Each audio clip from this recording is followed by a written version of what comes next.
Hey everyone, welcome to this week's episode of the Top Producing Zone podcast. I'm one of your hosts, Michael Jin. And your co-host, Shane Carvalho. Today, we're super excited to welcome Taliya Bashani, a real estate attorney and negotiation expert who represents buyers, sellers, and developers both in Florida and New York. Taliya started Tab Law Firm 15 years ago and has closed over 10,000 properties and has over $500 million in property value. She also has a coaching and training program where she teaches realtors the legal edge and the various tools needed to win more exclusive listings, close more deals, and make more money. And who wouldn't like that? Taliya has worked with some of the top real estate agents, including agents from Million Dollar Listing New York, as well as our very own Mr. Shane Carvalho. And Shane, I'll let you kind of finish the intro and maybe share a little bit about how you met Taliya. Yeah, actually, Talia stood out from day one. We actually met in Swap the Biz, which is a networking group in New York, New Jersey. And and you've met the leader of that group, Michael. I think you were on once. But anyway, that's where her and I met. We hit it off, and then we had a common tie with, real estate and EXP, and and then our personalities. It's so basically I got invited out to come, get to know their group in Florida a couple months back, and we just started.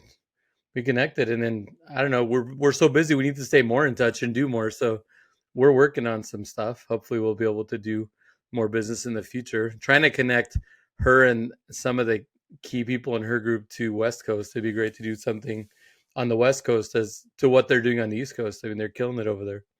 So not only that, Talia is also just like you and I, loves the good food, and it's, and of course loving the Florida climate and weather, and well, non-summer weather. We just have a lot in common, and so she's been a great person to get to know. We're still getting to know each other. Hopefully, we'll be able to do more business together in the future. Well, and with that, so Taliya, welcome to the show. As soon as I heard foodie, I was like, we're going to get along very well. Absolutely. Well, thank you guys so much for having me. It's so wonderful to be a part of your team, your network, and your program. So I'm excited to be here. Awesome. Well, and Taliya, we want to, our show is primarily focused on, helping agents who are currently in production grow and take their business to that next level. And certainly you are all about that and you help agents do the same thing.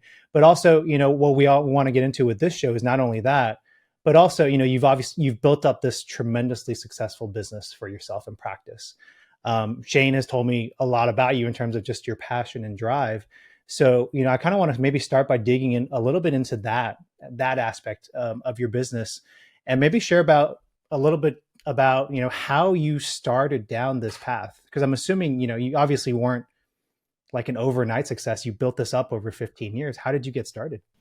Yeah, sure. So, my career history really started back in New York City. After undergrad, I wanted to make it on my own. I wanted to go into entertainment, TV, music, film, whatever it is. I got started actually in the television industry. I was working for Discovery Channel, and I was in their ad sales department, because I wanted to be where the action was and where the fun was. However, I was getting paid very little. It was about 25 grand a year at the time for a new, college graduate. And I really didn't think that, this career was going to work out for me in the long run because of the money. Right. So I decided to go to law school. That was after about a year and a half of trying to make it on my own. Went to law school. During the same time, my dad was in the mortgage business. So he had a mortgage company. It was a really hot, busy time. It was between 05 and 08 before the market crashed. And so I was in law school while he was doing mortgages, and I was working at his office on the side. So okay. I got the ins and outs of the real estate industry and the mortgage business, and really kind of learned the ropes working for him part-time. So after I graduated from law school, I moved back to New York. I started working for a midtown real estate law firm that did all residential real estate closings in New York. So working for the partner at the time, I was doing probably up to 50 or 60 closings a month managing these files Wow. as a first year associate. So it was like sink or swim, and I really got a lot of hands-on experience during that time. Then after about a year and a half working for that firm, I prepared a new development offering plan. So in New York, in order to build a new project or develop a new condo, the sponsor or developer has to file this. It's about a 300-page book with the Attorney General's office. Okay. And it's like soup to nuts, everything that goes into the new development before he can start accepting, offers and collecting deposits. So long story short, I did about 2 offering plans, and then the partner asked me to do a personal offering plan for him and his colleagues. So I did it from scratch. He promised me a $5,000 bonus. I finally got it accepted by the Attorney General's office. And then in '08, when the market crashed, he decided not to proceed with the project and abandoned the plan. Oh, goodness. Well, also, he stiffed me on my bonus. So I was mortified, because I basically was really counting on that money as a 28-year-old. And I essentially told him, look, I did the work, I'm still entitled to the money, to the bonus. And he was like, nope, sorry, we're not going to pay you because we're not moving forward. So with that, I put in my 2-week notice, and I was like, I'm not going to stay at a place that doesn't value, my time and my effort, or me as a person, really. So it was about principle at that point. And so I left, and I had one other offer on the table from another firm, but I also had an opportunity from a friend of mine who was working at JP Morgan Chase at the time, and they were looking to build their bank attorney list with minority and women attorneys. Oh, okay. So I was like, wow, this would be a great account. Can I take it to the new firm that I'm going to? She's like, no, you'd have to be solo. And I was thinking about it, and I'm like, okay, I'm a year and a half in. This could be a great starting point for me. And after speaking, with my family and just kind of like doing some soul searching, I was like, okay, let me take a stab at it. I'm going to start my own practice. I'm going to give it a shot. If I fail after a year, I'll go back to working for a firm somewhere, the firm life. And if not, then, I'll just, continue growing my practice. Yeah. So with that, I was working out of my studio apartment on Wall Street at the time. So I had a 63 Wall Street address, which kind of like dubbed as an office address because nobody knew. And every time I had a client come in for a contract signing or closing, I would have the doorman call me, and then we had like a business center on the 5th floor. And then I would go greet the client. I'd take them to the 5th floor business center. And then I really kind of grew from there before I got office space and hired staff and things like that. So I really worked myself up from the ground up. And it was great. And that was 15 years ago. So that's really incredible. Thank you so much for sharing that. I want to dig in on one thing that you said, and you said you left your original position out of principle. And it seems like that's something that's really big for you when it sounds like that's something that's very big for you when it drives your decision making. Like, what else would you say, like on a daily basis, drives you today in terms of continuing your growth and your business?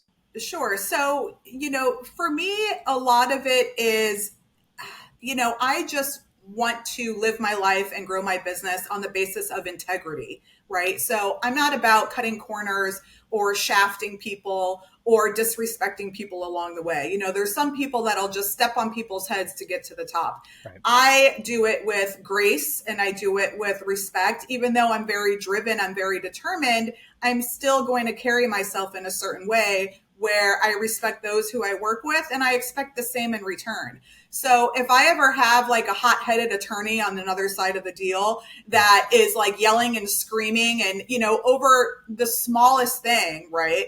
And again, this is a real estate transaction. This is not litigation. We're not in a lawsuit, and we're just trying to get the deal to the closing table. Don't start arguing with me about, whatever it is. So whenever that comes about, I'm a very diplomatic person. but I cut them off right there and then. And I'll be like, okay, maybe this is not a good time to discuss this. I'll get back to you. And I hang up the phone because I'm not going to engage in that type of,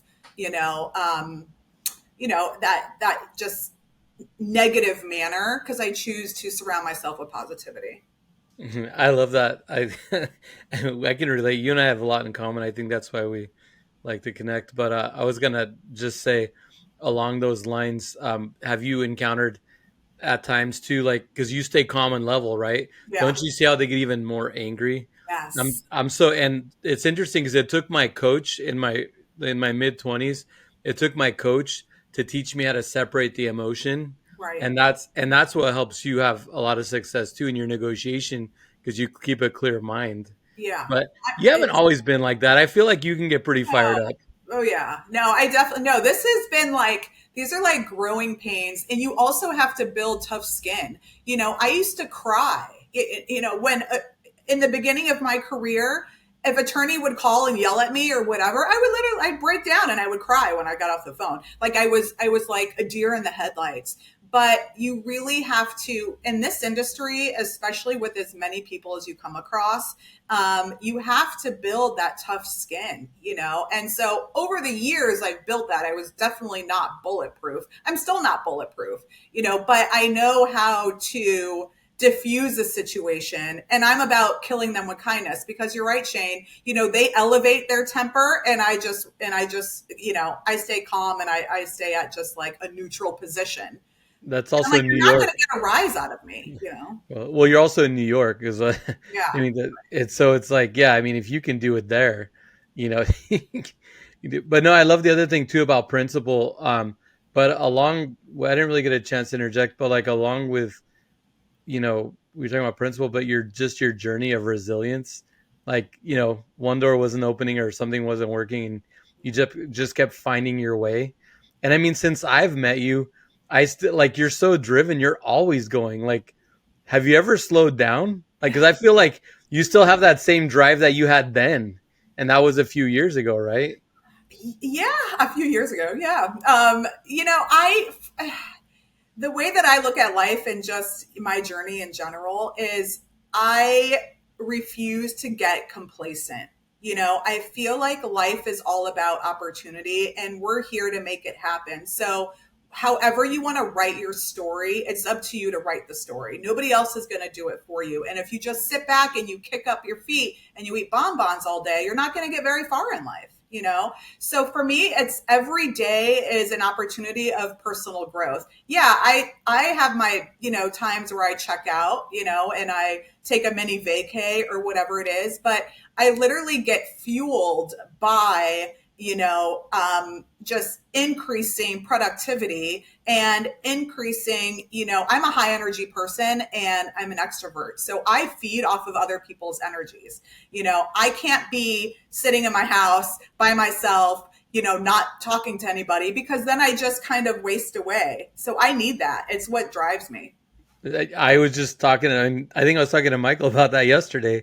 Being an extrovert, being fed. Was Yeah. that us that were talking about that, Michael, yesterday? Because that's such a Probably, big yeah. thing. Yeah. You're like, yeah, you talk to me a lot. Yeah, no, I do talk a lot. But no, that's awesome. I feel that. But yeah, no, and that's one thing I was telling Michael. We were talking about, our episode today, was that's one thing that, like, I really connect with you on, is that we have that, in common, just that drive. Yeah. And I love that about, people, because, something we were discussing this morning is there is a lot of complacency.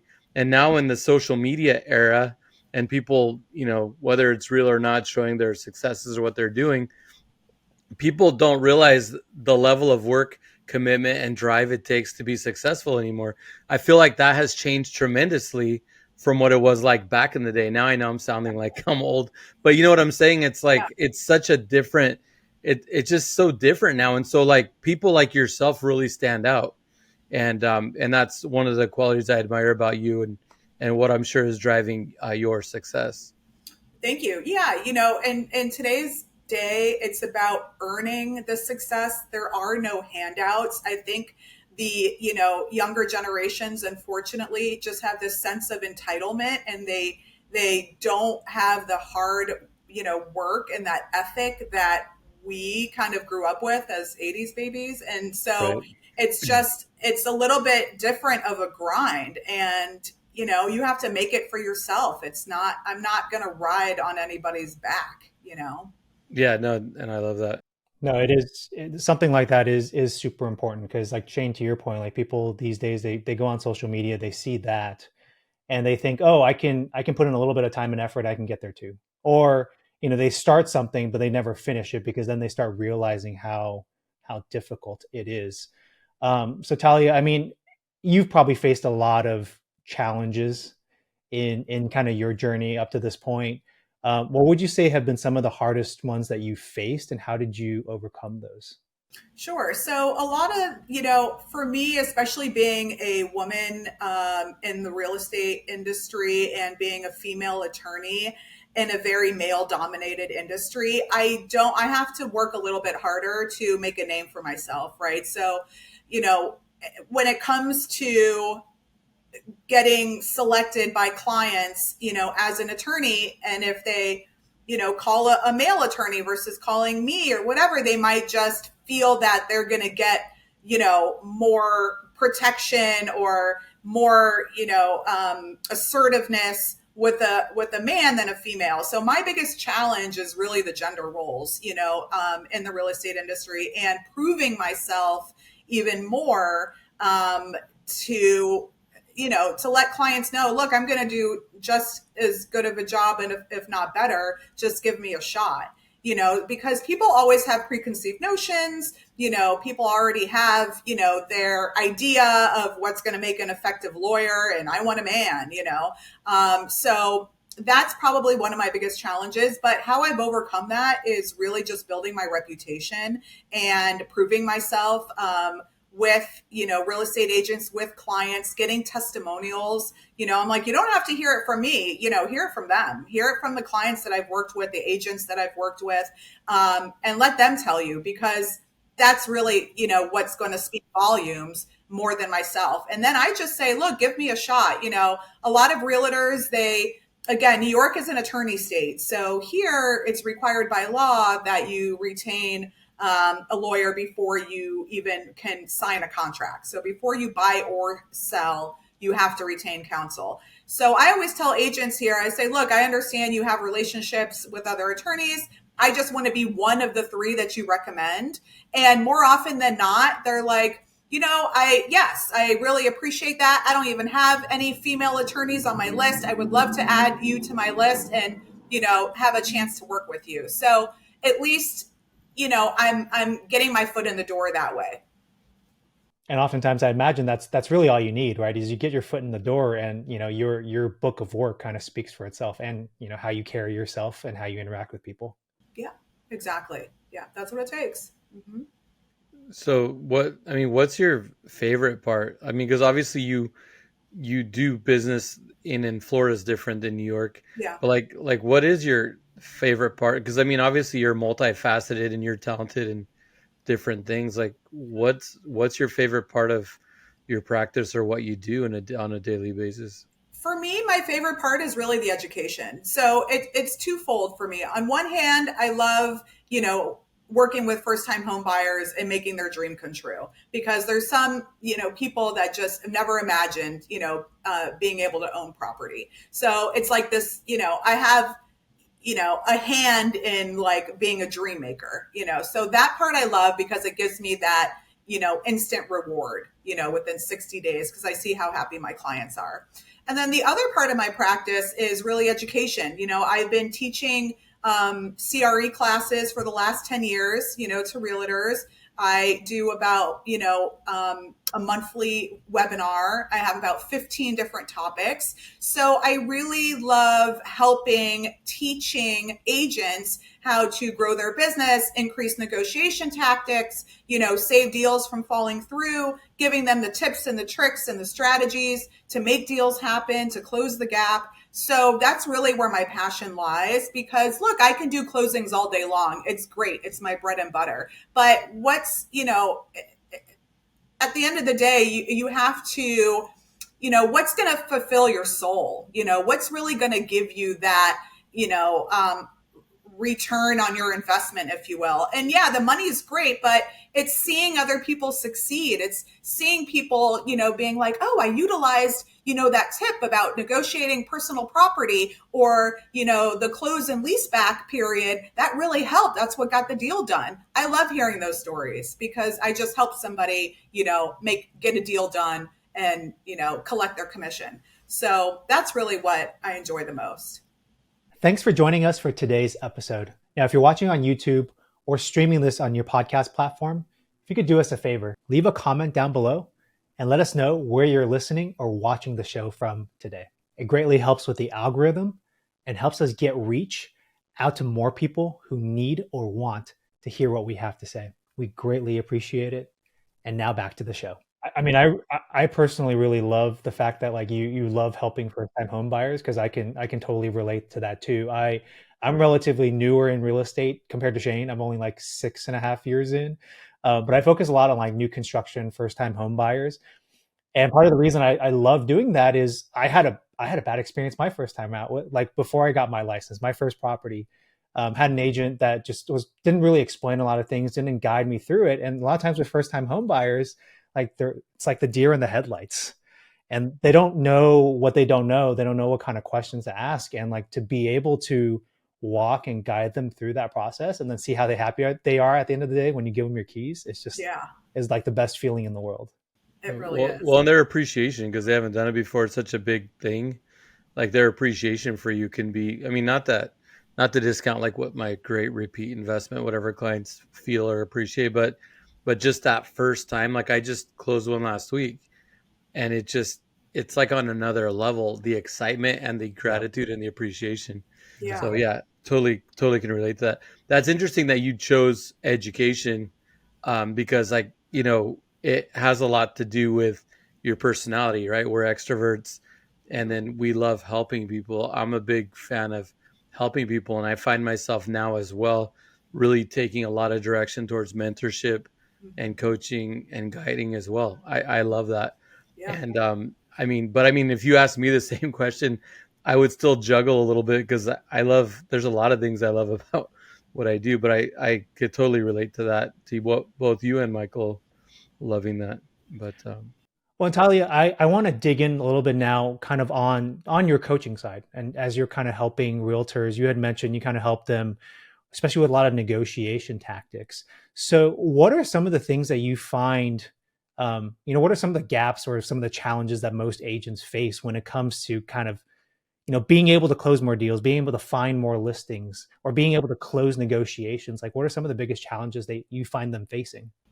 I think it really comes down to not knowing how to navigate the deal properly, and, not being able to work proactively and getting stuck working reactively. Okay. Meaning, when an issue arises, there's a great way to avoid that issue and common pitfalls by getting ahead of the ball before, the shit hits the fan, excuse my language, as opposed to, the ball drops and now you're trying to, pick up the pieces and save the deal. So the strategies and the tools that I teach really help agents be aware and foresee issues before they exist, so their deal doesn't die, halfway through. So, for an example, I think it's always great to negotiate inspection contingency thresholds, okay? Because what you don't want to happen is, all right, you have an accepted offer. Great. The parties come to a meeting of the minds. Wonderful. The contract signed.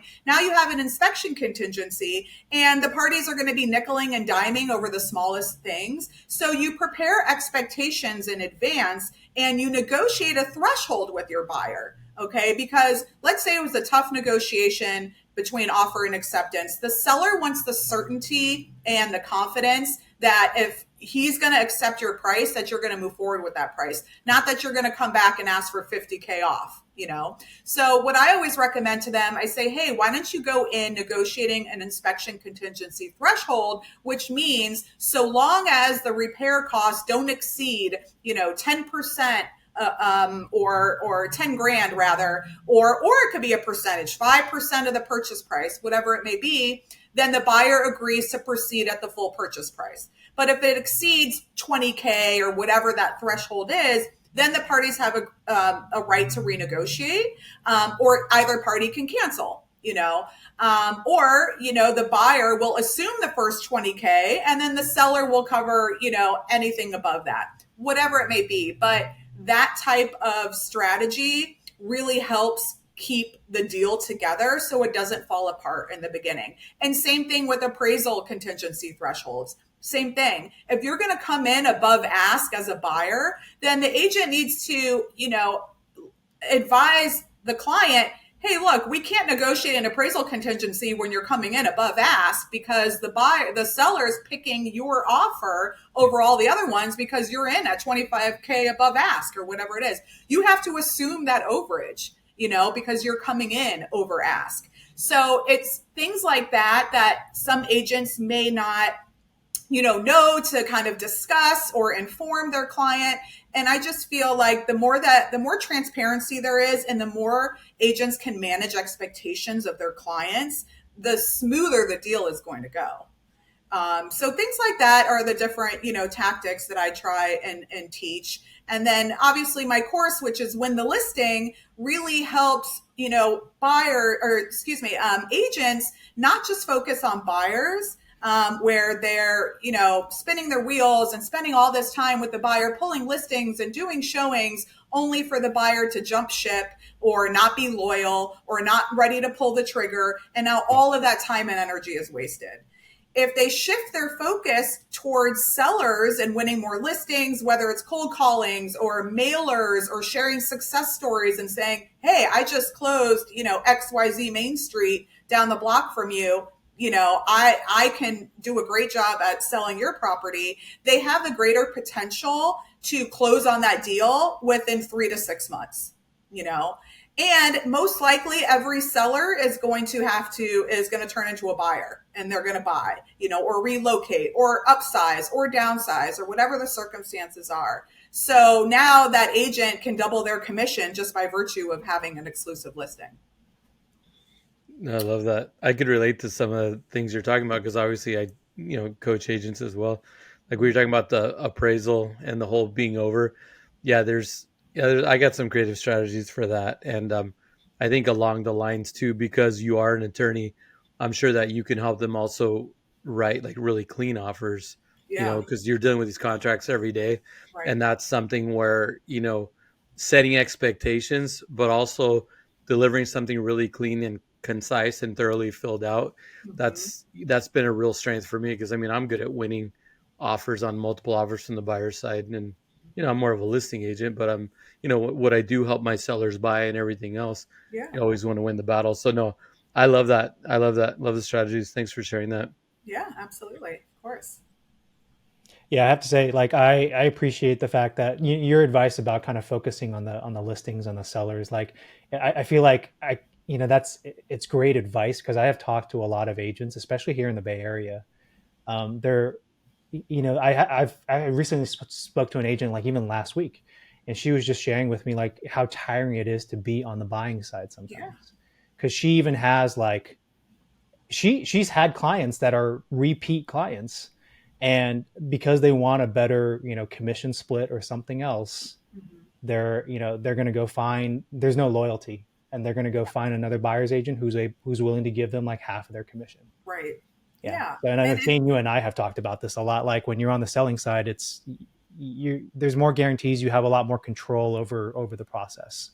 Yeah. There's a lot of You power. got to establish your value though.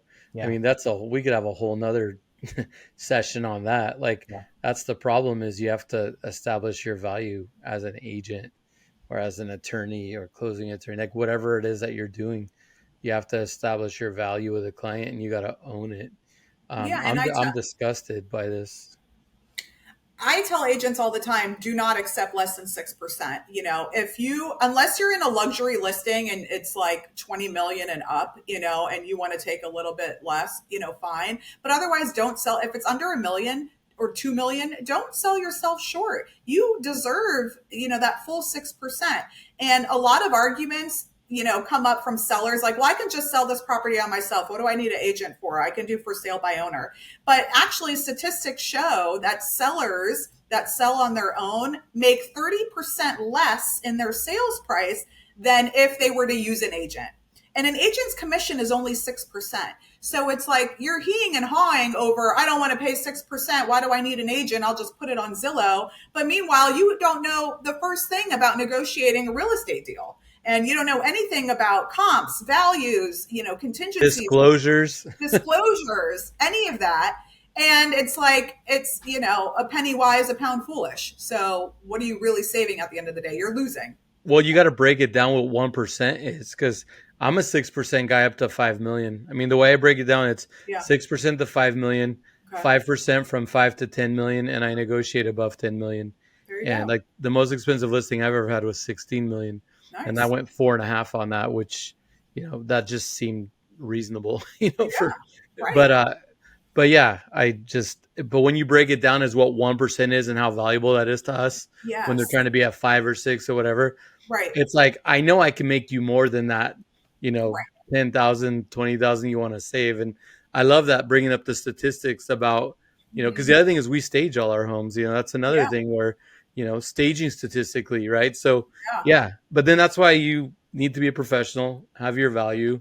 Right. And I love that you and I are trying to coach people up to be better about that. Yeah. And also to lead with confidence and enthusiasm, because as soon as your seller, your client, sees a break, or a crack, I should say, or of insecurity, or thinking twice, no, you stay firm, you stand your ground, you lead with that confidence, and you're like, I'm worth it, and I'm going to prove it to you, and I'm here to get you the best, dollar for your property. Plus, you're fronting all of your time, expenses, and resources, even turning the property around to go live on the market. So that's your hustle. That's your investment.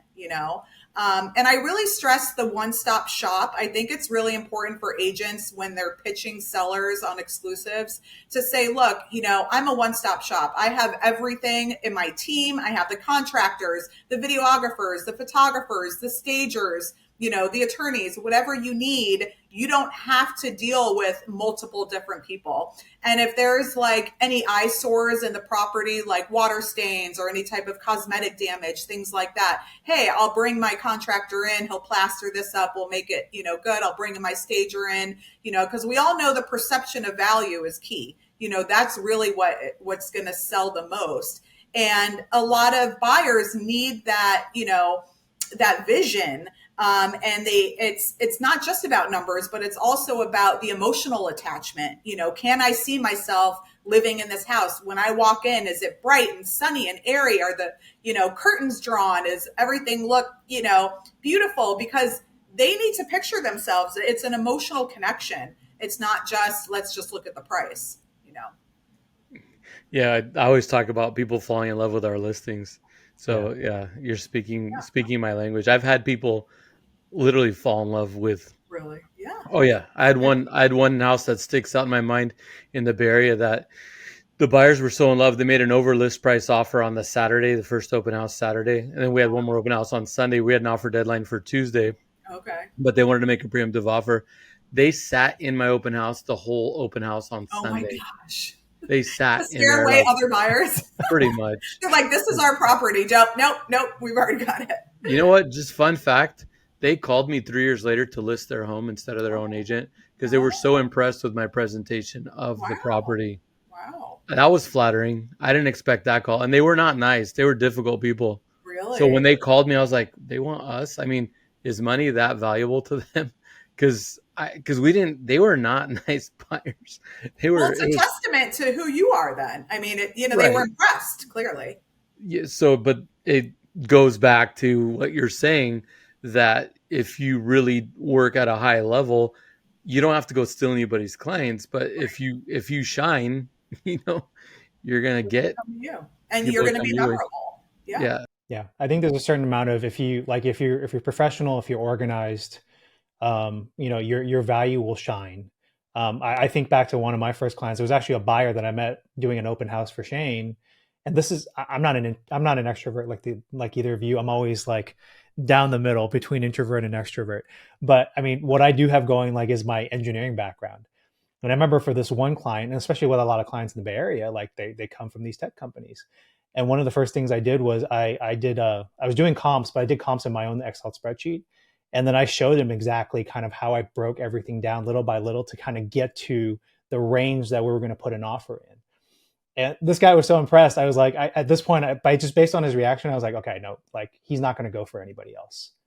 But so sometimes it goes back to, again, the quality of the work, the product that you put out, how you treat people. And then going back to earlier about, not lowering your commission. Like I came up through the corporate world. I did a lot of corporate pricing, and there's something to be said about, there's a few ways to do pricing. One is you could do it from a cost-based perspective and just make sure you make a little bit above what your costs are. The other way is value. And I think it's the same thing in real estate. It's like you stick with the value that you know that you can provide, and you stick to your guns, you stick to your principles. And sometimes even subconsciously, if you, to your point, Talia, if you show a little bit of a crack, you say, hey, I'll lower it by 1%. That just opens the floodgates for them to say, okay, this person actually doesn't believe in their own value, and I can get more. And I can get more. Right. And they're going to continue digging, And at the end of the day, I say you get what you pay for. If you want to work with a discount broker, that's charging whatever, 3% or whatever it is, that's what you're going to get. That's the service you're going to get. Yep. They're going to put it on MLS. They're going to put it online. They're not going to, spend half the amount of time and effort to really, get your property out there, to market it properly, to stage it properly. And your property is going to sit on the market and it's going to go stale and you're not going to get any offers. Yeah, exactly. So yeah, that just makes me smile. I just I laugh. Shane's like, I live this every day. This is like those are not my people. I have found my people. Those are not my people. Yeah. And our clients come back, which is a testament, right? Like right now, 6 of my listings right now are clients who I sold the home to. Get this, anywhere from 2 to 9 years ago. Wow. The last 6 that I just got in the last couple and they keep weeks. coming back to you. That's amazing. They do. And shame on me for not always being the best about my prospecting follow-up. Mm-hmm. I do have some things in place. I'm a big nurturer, but I actually become friends and really love a lot of these clients, and we do show them love, but I don't, just with what I've been through in my own life the last couple of years with health and such, I just haven't quite been able to do the kind of outreach I like to do. Yeah. The fact that they come back regardless and dodge so many social media ads and Zillow people and everything else, it's incredible what they have to go through. It's like a salmon swimming upstream to spawn. Yeah. It's amazing what they get through to get there.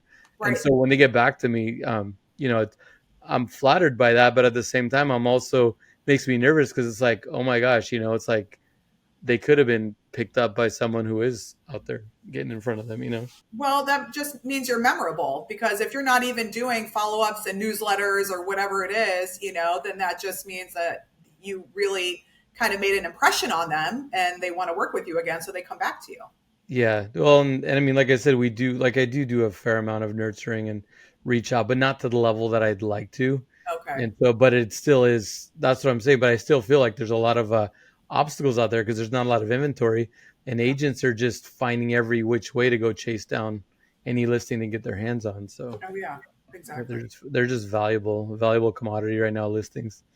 Well, and the other thing is, the lower the commission, the less likely you're going to have a buyer's agent bring their client through. So that's another argument that I always make, to sellers and agents when they're trying to me too. It's got to be at least 2.5. It's got to be, because you're missing a whole boatload of potential buyers because their agents aren't going to waste time on it. Right. Yep. Regardless of how perfect the property and the price might be, the agents aren't even going to show it. You know what's interesting for me? Because obviously I work more on the listing side, but on the buy side, I never pay attention to that number, but it's weird how my eye will catch that. Oh. If it's not at least 2.5%, my eye will catch that when I'm going through listings, because I honestly don't look at that because I'm always looking out for my client's best interest. Yeah. My client wants to see a certain house, or there's certain houses in the neighborhood they want to be in. I always focus on what's best for my client. I don't really look at but when I see that, what I do, because I am not an agent that looks out for my own money, I look out for taking care of my client. What I do is I send a commission demand or a commission agreement with my offer for the additional commission. Oh, good point. Yeah, because that's just ridiculous. I'm like, I want my client to get what they want, Yeah. but instead of being, some agents are shady, they'll avoid those listings. I will basically say, you know what? We'll do a good job. We'll get this done. You want us on the other end? This is what it costs. Right. And I don't care how they slice it on their side, but that's what it is. And I haven't had pushback on that. Oh, good. Okay. And if they push back, then then you're move pushing on. back. Oh yeah. Well, yeah, negotiation. Yeah, don't even get me going on negotiation. I mean, I'm a savage, which I know you are, Talia. So I won't even. I'm just a savage with negotiation. Don't get me started. It's that poker face. It's all about the poker It face. is. Talia, I think we'll kind of wrap up this episode with a couple of questions for you. One is, give us 3 words that you live by. 3 words that I live by. Okay, I love that. So positivity, passion, and integrity. I love it. I mean, that sums up who I am. You know? That's and it all aligns with our the character. I love it. It does. Yeah. It doesn't even surprise me. And the very last question we always like to end with all our guests is, if you were starting a real estate production business today, knowing everything that you know through all your years of experience, what would you do differently? How would you go about building up your business today? Okay, great question. For me, it would probably be, I'm not here to reinvent the wheel. I want to copy the wheel. So I would model my business after those people that have already made it and are successful in their business, and whatever they did, I would copy what they did because I know it works. Yep. I don't need to be a scientist. I don't need to try out a bunch of different things. If I know that there is a, sure model that has been successful for somebody that I admire or want to be like, then I'm going to replicate that same business model instead of experimenting. Replicate. I like that better. We usually call it R&D, and it stands for rip off and duplicate, but replicate and duplicate might actually be a much nicer term. Just a little bit more, just a little bit better. Although, remember, she's in New York, Michael. We always like to, hammer New York. It's you guys rip things off. What'd you say? You guys rip things off over there. Oh, we rip things off. Yeah, there, a lot of definitely a lot of bootlegging going on here. I'm just kidding. No, I appreciate that. No, and I appreciate you coming on and actually, spending some time having this conversation with us. Well, thank you guys. Yeah, and just you actually gave me some thoughts for maybe some, future topics that we could tackle even on other platforms that I think we can go deep on. Like we were talking, yesterday about some of the education and stuff and being involved in maybe presenting and stuff. I think that there's a lot of really cool topics that came out of this, Talia, that we could actually even make content on, you know what I mean? Even if it's not education, probably make some content with. Super. I'm super excited. Well, thank you guys so much for having me. I'm so grateful and appreciative, and looking forward to more. Yeah, no, absolutely. We really appreciate you taking the time to chat with us. And if our listeners want to get connected with you or learn more about the coaching and the training that you provide, what's the best way for them to do that? Sure. Best way to reach me is through my 360 site. It's tali360.com. That's TALI360.com. And they can check out my social media, my videos, my YouTube channel, and you have all my contact info there as well. So definitely feel free to reach out. Thank you guys so much. Awesome. Thank you so much. Yeah, we'll make sure to put that information in the show notes for this week's episode. Hope you enjoyed, and we'll catch you next time on the Top Producing Zone podcast.